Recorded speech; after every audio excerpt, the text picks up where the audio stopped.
Details చూద్దాం. Telangana assembly సమావేశాలు మొత్తం 14 రోజుల పాటు జరగనున్నాయి. గవర్నర్ ప్రసంగం తర్వాత జరిగిన బీఏసీ సమావేశంలో ఈ నిర్ణయం తీసుకున్నారు. 27వ తేదీ వరకు బడ్జెట్ సమావేశాలు జరుగుతాయి. అదే రోజు ద్రవ్య వినిమయ బిల్లును సభ ఆమోదిస్తుంది. రేపు గవర్నర్ ప్రసంగంపై సభలో చర్చిస్తారు. 13న బడ్జెట్ ను అసెంబ్లీలో ప్రవేశపెడతారు.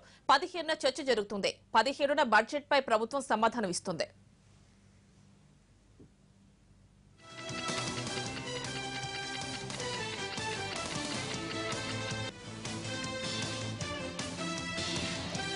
గవర్నర్ ప్రసంగం మీద తీవ్ర అసంతృప్తి వ్యక్తం చేసింది టీ కాంగ్రెస్. చెప్పినవన్నీ కాకి లెక్కలేనంటూ మధ్యలోనే సభ నుంచి బయటకొచ్చేశారు సభ్యులు. ప్రభుత్వం చెప్పేదొకటి చేతల్లో ఇంకొకటి అంటూ విమర్శించారు పీసీసీ చీఫ్ ఉత్తమ్ కుమార్ రెడ్డి.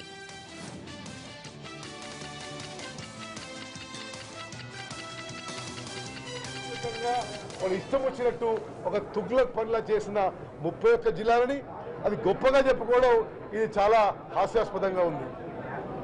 చాలా ముఖ్యమైన విషయం, గత శాసనసభలో మేము రైతు రుణమాఫీ చేయమన్నా, విద్యార్థుల ఫీజు రియంబర్స్మెంట్ చేయమన్నా ఇదే ముఖ్యమంత్రి ఇదే శాసనసభలో రాష్ట్ర ఆర్థిక ప్రగతి తగ్గింది అన్నాడు, on record, on the floor of the house. మరి ఈ రోజేమో గత సంవత్సరం కంటే మా జీడిపి గ్రోత్ రేట్ పెరిగింది అని అంటున్నాడు. ఈ జీడిపి గ్రోత్ రేట్ పై ఇది ఫాల్స్ ఫిగర్స్ అనే అనుమానం మాకుందని చెప్పి మనం చేస్తున్నాను. అదేవిధంగా రబీలో తెలంగాణ రైతు బ్రహ్మాండంగా పంటలు పండించుకున్నాడని ఏదో అంకెలు చెప్పిండ్రు. తెలంగాణ రాష్ట్ర వ్యాప్తంగా వ్యవసాయం విషయంలో రబీ పంటలో రైతులు ఏ ఇబ్బంది పడిండో ప్రజలందరికీ తెలుసు. అదేవిధంగా రైతులు చాలా హ్యాపీగా ఉన్నారు, మంచిగా పండించుకుంటున్నారు, మంచి ధర వస్తుంది, మంచి ప్రొక్యూర్మెంట్ అని చెప్పి గవర్నర్ ఉపన్యాసం చెప్పించుకుంటారు. పంట పండింది తక్కువ, పండిన పంటకి సోయా కానీ, మిర్చి కానీ, కంది కానీ, పసుపు కానీ, శనగలు కానీ, అల్లం కానీ ఇవన్నిటికీ గిట్టుబాటు ధర పడడం లేదు. రైతులు ఆత్మహత్య చేసుకుంటున్నారు. రైతుల ఆత్మహత్య గురించి కూడా మాట్లాడు, దేశంలోనే రికార్డు స్థాపిస్తే నేను మళ్ళీ మెన్షన్ చేస్తున్నా, తెలంగాణ రాష్ట్రంలో వ్యవసాయ సంక్షోభంలో ఉంది. యాసంగి పంట గతానికంటే తక్కువ పండింది. పండిన పంటకి సోయా కానీ, కందులు కానీ, మిర్చి కానీ అన్నిటికీ గతానికంటే మద్దతు ధర చాలా తక్కువ వచ్చింది. మరి కొనుగోలు చేసే నాదుడే అని చెప్పి మనం చేస్తారు. అదేవిధంగా ముస్లింలు, గిరిజనులు ఎన్నో ఏళ్ల సంది ఎదురు చూస్తున్నారు. ఇప్పుడు కనీసం గవర్నర్తోని ఈ 12% రిజర్వేషన్ విషయంలో సరే ఏడాది చేసేస్తాం, సరే 3 ఏళ్ళు అయిపోయింది, లేట్ అయిపోయింది, క్షమించాలని కోరుతూ ఈ ఏడాది పూర్తి చేస్తామని చెప్పలే. అసలు 12% రిజర్వేషన్ విషయం మీద కూడా ఏమీ మాట్లాడకపోవడం ముస్లింలకి, గిరిజనులకి ఇది అవమానించడం అని చెప్పి మేము భావిస్తున్నాం. ఈ విధంగా ఈ గవర్నర్ ప్రసంగంలో శాసనసభలో ఏమీ మాట్లాడకుండా గవర్నర్తో పూర్తిగా అసత్యాలు పలికించినందుకు కాంగ్రెస్ పార్టీ నిరసన తెలియజేస్తూ గవర్నర్ ప్రసంగంలో పచ్చి అబద్దాలు చెప్పించారని రాష్ట్ర ప్రభుత్వంపై మండిపడ్డారు రేవంత్ రెడ్డి. ఎన్నికల్లో ఇచ్చిన హామీలేవి గవర్నర్ ప్రసంగంలో ప్రస్తావించలేదన్నారు. అసలు గవర్నర్ ప్రసంగాన్ని కేబినెట్ లో మంత్రులు ఆమోదించకుండానే పంపారని ఆరోపించారు. ప్రభుత్వం తీసుకుంటోన్న తప్పుడు నిర్ణయాలను గవర్నర్ సమీక్షించాలని డిమాండ్ చేశారు. గవర్నర్ టీఆర్ఎస్ ప్రభుత్వానికి బ్రాండ్ అంబాసిడర్లా పనిచేయొద్దని కోరారు రేవంత్ రెడ్డి. మంత్రివర్గ సమావేశం ఏర్పాటు చేయకుండా, గవర్నర్ గారి ప్రసంగాన్ని ఆమోదించకుండా ఈరోజు గవర్నర్ గారి చేత సభలో ప్రసంగాన్ని చదివించి గవర్నర్ వ్యవస్థను అవమానిస్తే ముఖ్యమంత్రి గారు ఈ ప్రభుత్వం పారదర్శకంగా ప్రజాస్వామ్య విలువలను కాపాడుతుందని గవర్నర్ గారు చెప్పడం అంటే ఇది ఎంత అబద్ధమో ఒక్కసారి ఆలోచన చేయాల్సిన అవసరం ఉన్నది. అదేవిధంగా నిధుల కేటాయింపుకు సంబంధించి గత 3 ప్రసంగాలలో గవర్నర్ గారు డబుల్ బెడ్రూమ్ ఇళ్ల గురించి మాట్లాడారు. గవర్నర్ గారు దళితుల, గిరిజనుల 3 ఎకరాల భూమి గురించి మాట్లాడిండ్రు. మైనారిటీ రిజర్వేషన్ల గురించి మాట్లాడిండ్రు. గిరిజనుల రిజర్వేషన్ల గురించి మాట్లాడిండ్రు. కేజీ టు పీజీ ఉచిత ఉచిత నిర్బంధ విద్య గురించి మాట్లాడినరు, ఫీజు రియంబర్స్మెంట్ విషయంలో మాట్లాడినరు, నిరుద్యోగ యువకులకు సంబంధించిన ఉద్యోగాల గురించి మాట్లాడినరు. ఇవాళ ఇందులో వేటి గురించి కూడా ప్రస్తావన లేదు. చర్చించే సత్తా లేకే కాంగ్రెస్ పార్టీ అసెంబ్లీ నుంచి వాకౌట్ చేసిందన్నారు మంత్రి హరీష్ రావు. ఏ అంశం పైన అయినా చర్చించేందుకు ప్రభుత్వం సిద్ధంగా ఉందని, ప్రతిపక్షాలు అనవసర రాద్ధాంతం చేయొద్దని, సభలో హుందాతనాన్ని కోల్పోవద్దని కాంగ్రెస్ ఎమ్మెల్యేలకు హరీష్ సూచించారు. ప్రభుత్వంపై అపనిందలు వేయటమే కాంగ్రెస్ పార్టీ పనిగా పెట్టుకుందని, సభ హక్కుల ఉల్లంఘిస్తే కఠిన చర్యలకు కూడా వెనుకాడమని హెచ్చరించారు. ఏ అంశమైనా మాట్లాడదాం, ఎన్ని రోజులైనా శాసనసభను జరుపుదాం, ఏ చర్చకైనా టీఆర్ఎస్ ప్రభుత్వం సిద్ధమని చెప్పాం. గత శాసనసభ సమావేశాల్లో మీరందరూ కూడా చూశారు. ఇక చాలు మాకు శాసనసభ అనేదాకా వాళ్ళు అడిగిన ప్రతి అంశం మీద కూడా ప్రభుత్వం ఎన్ని గంటలు చర్చించిందో మీరందరూ కూడా చూశారు. ఈరోజు స్లోగన్లు ఇచ్చి నిరసన చెప్పేటువంటి ప్రయత్నం చేయడం ఇది చాలా దురదృష్టకరం. ఈ యొక్క కాంగ్రెస్ తెలుగుదేశం పార్టీల వైఖరిని తీవ్రంగా మేము ఖండిస్తా ఉన్నాం. జయ మృతిపై రాజ్యసభలో జరిగిన చర్చ దుమారం రేపింది. అమ్మ మృతిపై విచారణ జరిపించాలంటూ ఎంపీ శశికళ పుష్ప డిమాండ్ చేశారు. స్పీకర్ పదే పదే విజ్ఞప్తి చేసిన సభ్యులు వెనక్కి తగ్గకపోవడంతో ఆయన తీవ్ర ఆగ్రహం వ్యక్తం చేశారు. That doesn't mean that you can misbehave here. Don't listen. See, Maitri, listen to me. Are you able to listen to me? Sit down. Now, who are you to decide? Who are you? Vidila, keep quiet. Who are you to decide? Vidila, who are you? I will name you. Sit down there. You can't do this way. Sit down. No, you sit down. You sit down there. Vidila, you sit down. Vidila, you sit down there. You take the book. I'll have to do this.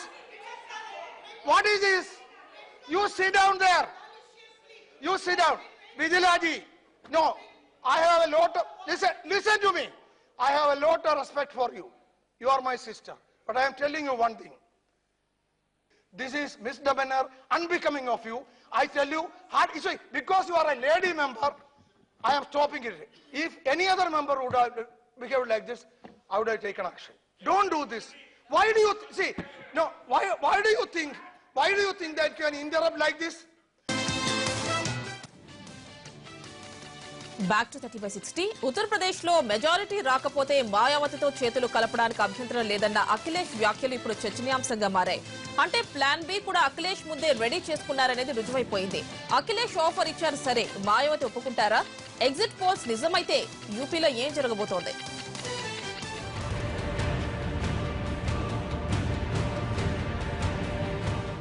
దేశంలో అతిపెద్ద రాష్ట్రం UP. దేశ రాజకీయాలకు కీలక రాష్ట్రం కూడా అదే. ఎక్కువ మంది ప్రధానమంత్రుల్ని అందించిన చరిత్ర ఈ రాష్ట్రానికి ఉంది.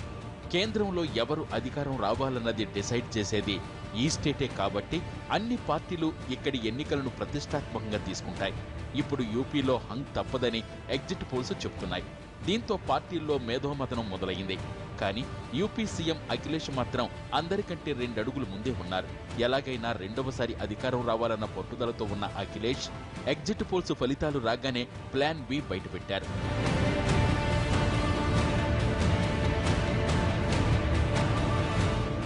మెజార్టీ తగ్గితే మాయావతి మద్దతు తీసుకోవడానికి అభ్యంతరం లేదన్నారు అఖిలేష్. ప్రచారంలో రాహుల్ కూడా వ్యూహాత్మకంగానే మాయావతిని విమర్శించలేదన్న వాదనకు అఖిలేష్ మాటలు బలం చేకూరుస్తున్నాయి. ఆయన ఆఫర్ ఇచ్చారు సరే, మాయావతి ఎంతవరకు అంగీకరిస్తారన్నది ఇప్పుడు హాట్ టాపిక్ గా మారింది. పెద్ద నోట్ల రద్దు సమయంలో బీఎస్పీ ఖాతాలో 100 కోట్లు జమవ్వడంపై అవినీతి ఆరోపణలొచ్చాయి. ఒకవేళ మాయావతి ఎస్పీకి మద్దతిస్తే బీజేపీ ఈ కేసు బయటకు తీసి టార్చర్ చేస్తుందనే భయం మాయావతికుంది. కానీ అఖిలేష్ ఆలోచన వేరేగా ఉంది. ఎస్పీ బీఎస్పీకి ఉమ్మడి శత్రువు బీజేపీ కాబట్టి ఇద్దరూ కలిసి ఆ పార్టీకి అధికారాన్ని దూరం చేయాలని భావిస్తున్నారు. మాయావతికి కేసుల భయం అక్కర్లేదని, రాష్ట్రంలో అధికారంలో ఉన్న కూటమి భాగస్వామిని కేంద్రం టచ్ చేయలేదని అఖిలేష్ నచ్చజెబుతారని ఎస్పీ శ్రేణులు చెబుతున్నాయి. కానీ ఇదెంతవరకు వర్కౌట్ అవుతుందని ప్రశ్నార్థకమే. స్వతహాగా మాయావతి భయస్థురాలని, అఖిలేష్ భరోసాతో ఎస్పీ వైపు వచ్చే అవకాశాలు తక్కువేనన్న వాదన కూడా వినిపిస్తోంది.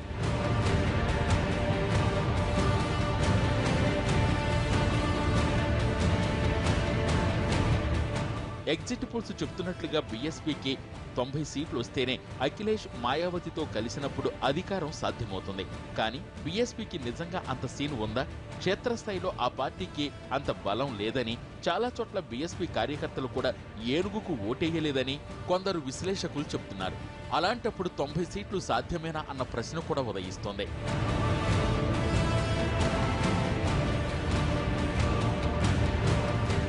బీజేపీ సంగతి చూస్తే అధికారానికి 15-20 సీట్లు తక్కువవుతాయని ఎగ్జిట్ పోల్స్ అంచనా వేశాయి. కమలం అతిపెద్ద పార్టీగా అవతరిస్తే ముందు బీఎస్పీ నుంచే వలసలు మొదలవుతాయని కూడా అంచనాలున్నాయి. ఎన్నికలకు ముందు కొందరు సీనియర్ బీఎస్పీ నేతలు బీజేపీలో చేరారు. వారి ప్రభావంతో కొందరు ఎమ్మెల్యేలు రావచ్చని అంచనాలున్నాయి. అదే జరిగితే బీజేపీకి మ్యాజిక్ ఫిగర్ రీచ్ కావటం పెద్ద కష్టం కాదు. పైగా జనామోదం బీజేపీకే ఉందని ఎగ్జిట్ పోల్స్ తేల్చి చెప్పాయి. ఇప్పటికే ఎస్పీ కాంగ్రెస్ పొత్తును ఎస్పీ కార్యకర్తలందరూ ఆమోదించలేదనే వాదన ఉండనే ఉంది. దీనికి తోడు బద్ధశత్రువు మాయావతితో చెయ్యకలపడానికి అఖిలేష్ సయ్యన్న ఆచరణ సాధ్యం కాదని కమలదళం అంచనా వేస్తోంది. ముందుగానే మాయావతి ముందరి కాళ్లకు బంధం వేస్తే తమ అధికారానికి మార్గం సుగమమవుతుందనే ఆలోచన కూడా చేస్తోంది.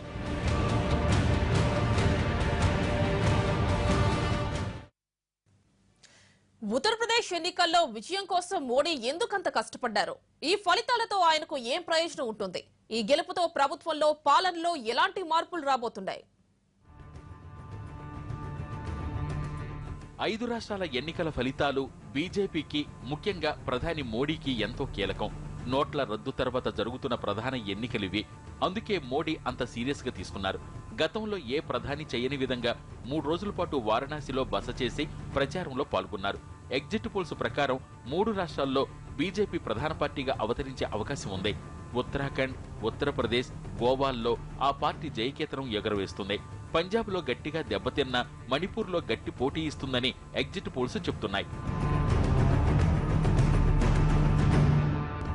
మిగిలిన రాష్ట్రాల పరిస్థితి ఎలా ఉన్నా ఉత్తరప్రదేశ్లో గెలుపు బీజేపీకి, ముఖ్యంగా మోడీకి కీలకం. ఈ గెలుపు క్రెడిట్ అంతా ఆయన ఖాతాలోకి వెళుతుంది. తొలిసారి యూపీలో కమలం ఒంటరిగా జెండా ఎగరేయడం మోడీ ఇమేజ్ ను మరింత పెంచుతుంది. దీనివల్ల ఆయనకు పార్టీపై, ప్రభుత్వంపై పట్టు మరింతగా పెరుగుతుంది. యూపీలో విజయం సాధిస్తే 2019 సార్వత్రిక ఎన్నికల్లో బీజేపీకి లాభించే అంశం. పెద్ద నోట్ల రద్దు తర్వాత ఎన్ని విమర్శలు ఎదుర్కొన్నా ప్రజలు మాత్రం తన వైపే ఉన్నారని మోడీ గట్టిగా చెప్పారు. ఇప్పుడు విజయం సాధిస్తే ప్రజలు మోడీ నిర్ణయాన్ని ఆమోదించినట్లు అవుతుంది. అగ్రకులాల పార్టీగా పేరున్న బీజేపీ యూపీలో గెలవటం కష్టమని ఎన్నాళ్లు భావించారు. ఇప్పుడు ఆ మచ్చపోతుంది. యూపీ విజయంతో బీజేపీకి కలిగే తక్షణ లాభం రాష్ట్రపతి ఎన్నికలు. దీంతో పాటు రాజ్యసభలో బీజేపీకి బలం పెరుగుతుంది. ఇప్పటిదాకా మోడీ ప్రభుత్వం తీసుకొచ్చిన ఏ కీలక బిల్లైనా లోక్సభలో సులభంగానే నెగ్గేది. కానీ పెద్దల సభలో మెజారిటీ ప్రతిపక్షాలది కావడంతో వారు చెప్పినట్లు నడవక తప్పని పరిస్థితి. ఆ పరిస్థితి ఇప్పుడు మారుతుంది. సంస్కరణల అమలుకు మరింత స్వేచ్ఛ ప్రధానికి లభిస్తుంది. కార్పొరేట్ సంస్థలు కూడా ఈ ఫలితాల కోసం ఆసక్తిగా ఎదురుచూస్తున్నాయి. ఒకవేళ ఈ ఎన్నికల్లో బీజేపీ ఓడిపోతే సార్వత్రిక ఎన్నికల దృష్ట్యా ప్రజాకర్షక పథకాల వైపు మొగ్గు చూపుతుంది. ఇక్కడ విజయంతో సంస్కరణల వేగం పెరుగుతుంది. అందుకే కార్పొరేట్లు బీజేపీ విజయాన్ని కోరుకుంటున్నారు.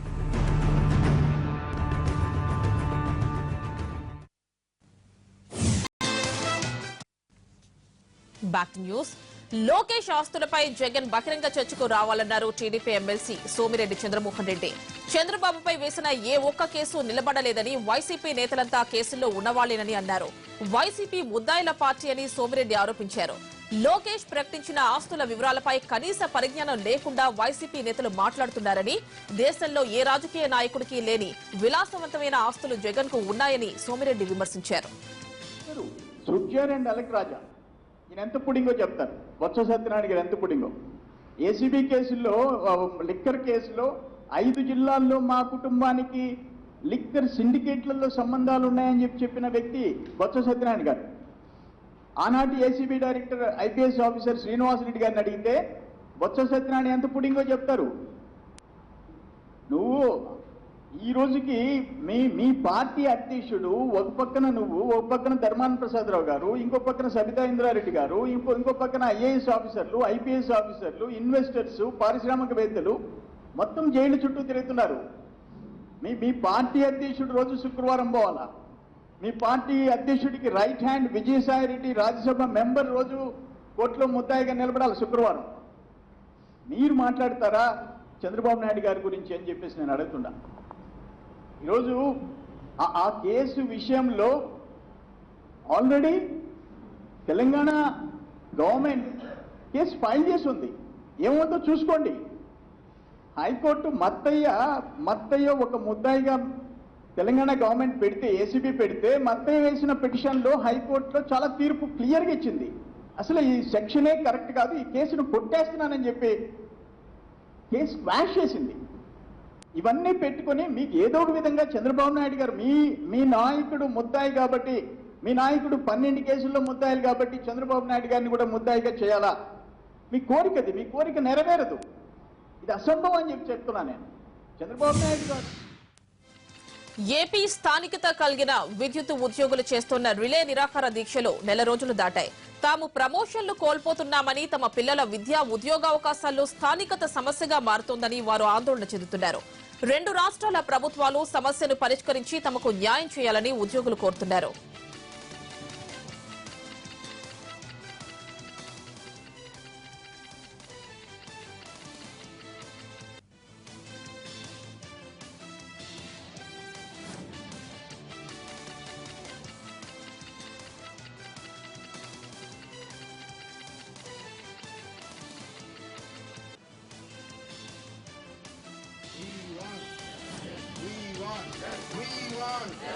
పంతాలు మానండి, పంతాలు మానండి.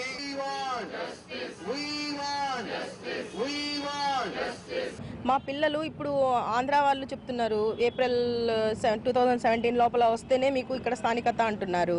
మరి ఇంతవరకు మా సమస్య అయితే ఇంతవరకు సాల్వ్ కాలేదు. మరి మా పిల్లల్ని ఎక్కడ మేము ఉద్యోగం చేర్చుకోవాలండి? మాకు ఎటో ఒక దగ్గర అటో ఎటో ఒక దగ్గర తీసుకోమని అడుగుతున్నాం, అంతేగాని మేము పలానా చోటుకు వస్తాం, పలానా చోటనే చేస్తామని మేము అడగట్లేదు.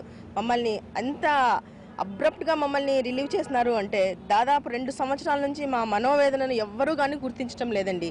ఏంటి, ఎందుకు అంత పోస్ట్ పోన్ చేసి మా సమస్య ఏముంది చెప్పండి? చిన్న 1 గంటలో అయిపోయేదానికి చిన్న సమస్య గురించి వీళ్ళు ఇంత పెద్దగా మమ్మల్ని బాధ పెట్టడం అనేది చాలా మేము అసలు ఓర్చుకోలేనంత.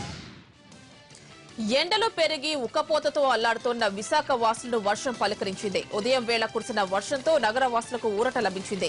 విశాఖ నగరంలోని పలు ప్రాంతాల్లో మోస్తరు వర్షం కురిసింది. దీంతో ఉదయం వేళ పనులకు వెళ్లేవారు ఇబ్బందులు పడ్డారు.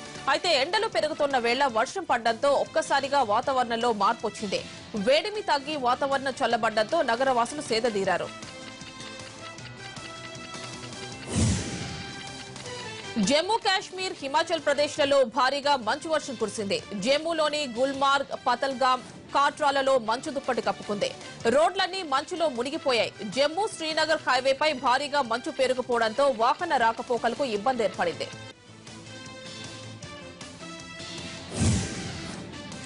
మరోవైపు హిమాచల్ ప్రదేశ్ లో భారీగా మంచు వర్షం కురిసింది. సిమ్లా మంచుమయమైపోయింది. నేషనల్ హైవేపై వాహనాల రాకపోకలకు తీవ్ర అంతరాయం ఏర్పడింది. కొన్ని చోట్ల వాహనాలు పూర్తిగా నిలిచిపోయాయి.